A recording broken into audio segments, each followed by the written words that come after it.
Wondering what kind of videos you should not be doing if you want to grow your YouTube channel? Then stay tuned. In this video, I'm going to be sharing with you the types of videos that I think you should not be doing if you are serious about wanting to grow on YouTube. And I've worked with so many women on their channels, and there are certain videos that I find that really don't do anything to help you grow. If you still want to do them, by all means, do them. There are no absolutes. If you're saying, well, I love it, I enjoy it, it's like my creative process, then do it. But if you're wondering exactly the types of videos you shouldn't, then you might want to pay attention. The first type of video that I think you should not do if you're looking to really grow your channel are vlogs. If you want to know more about my thoughts on vlogs, I do have another video I'll put in the cards and in the description where I talk a lot about if you should be vlogging, why you shouldn't sometimes, when you should. But my overall consensus of vlogging is that if you are a beginner YouTube creator and you don't have the skills necessary to understand storylines and understand production, then vlogging is going to be an uphill battle for you. It is difficult to have a really good vlog. In my experience, most new YouTube content creators do not. For the most part, I hate to break it to you, but most people probably don't care about you as a person. Not yet anyways. That's to come, right? The more you grow your audience, then people will start to really care about you and they will be interested in your vlogs. The next type of video I would recommend that you don't do are monthly favorites. Now, monthly favorites is a video that I actually enjoy watching those videos, I'll be honest, but I usually watch them from some of the bigger creators out there that have been on for a while and that I've already have a connection with. And if you are a new content creator, and I know this is especially prevalent in the beauty space, lifestyle, maybe even fashion, that doing a monthly favorites might be something you enjoy doing, but if they're not getting you the views that you want, then you might consider just holding off on them. Angie of Hot and Flashy, who I've had on the podcast, says that her monthly favorites do really, really well, but she also has amassed a very loyal, large, niche following of women over 40, 50 that love Angie and her channel, and she can get away with doing monthly favorites. I personally enjoy watching her monthly favorites, but I would say it's something that you might want to reserve for when you are larger in size and people tune into your videos left and right. But if you're just getting started, every video that you put out is so important to helping you grow your audience, and I just wouldn't waste it by doing a monthly favorite. If you really got to do those monthly favorites, then maybe get more specific.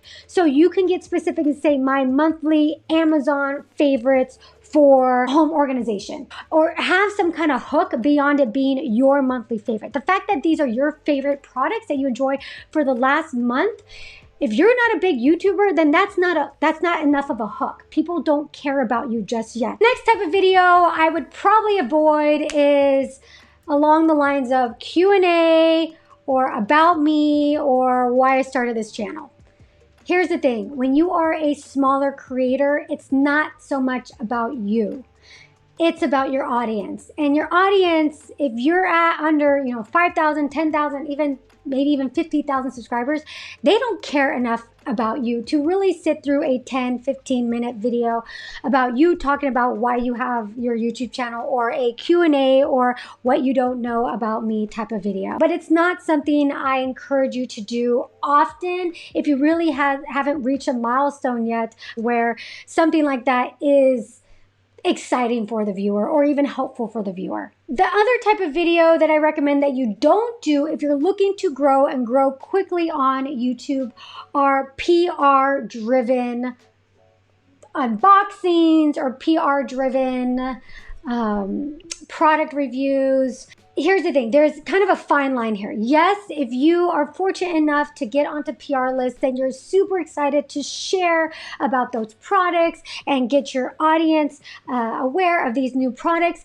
However, I really encourage you to be very strategic and deciphering with the type of PR related videos that you do, because you don't want to fall into the trap of basically being a channel that is driven by the PR boxes that you get. And I see this time and time again, especially with beauty channels. You don't want to fall into the trap of video after video after video being basically the newest PR box that you've gotten, because it ends up being a channel driven by your PR and not so much about the audience and what the audience needs and wants from you. Maybe there's one particular product that you're super excited about, but I wouldn't do every single video that is driven by what you get from PR. The driver of your channel should really be of your audience, because after months of doing that, you'll find that why aren't I growing? Why aren't people tuning in? It's because you're just doing a video based off of the PR you get. I want to be strategic with how you incorporate PR into your channel. I think it's great. It can definitely be something that can be helpful, because certain brands, there is a lot of hype about certain products, and if you're the first one to get it, that's exciting. But if you're one of hundreds of people to get a PR box, and you're going to be one of hundreds of people that's going to upload a video, and if that's the same week after week after week, you're not going to see the type of growth that you want. You're just not. Be excited about the PR. I understand the love of the PR, but you also want to be very aware of how you're incorporating PR into your channel and not let it take over the content that you're creating. The next type of video I would encourage you not to do a lot of are generic hauls. I know a lot of people love to do hauls. However, if you're going to do hauls, you want to get specific. I don't want to tell you not to do hauls. I think doing hauls strategically can be very beneficial, especially if you're very specific. So if you do a Zara haul, those tend to do very well.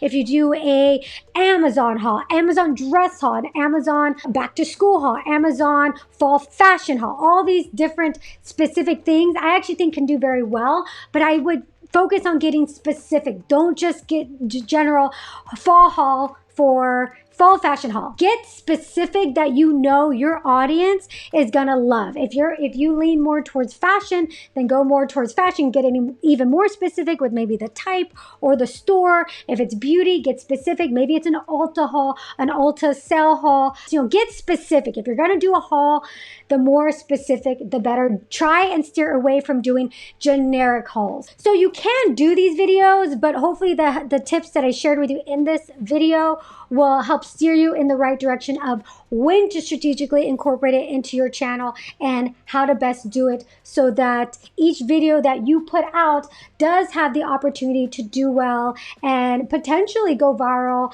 exposing you to a newer audience and getting new subscribers, which is ultimately the name of the game when you are first starting off on YouTube and looking to grow as fast as possible.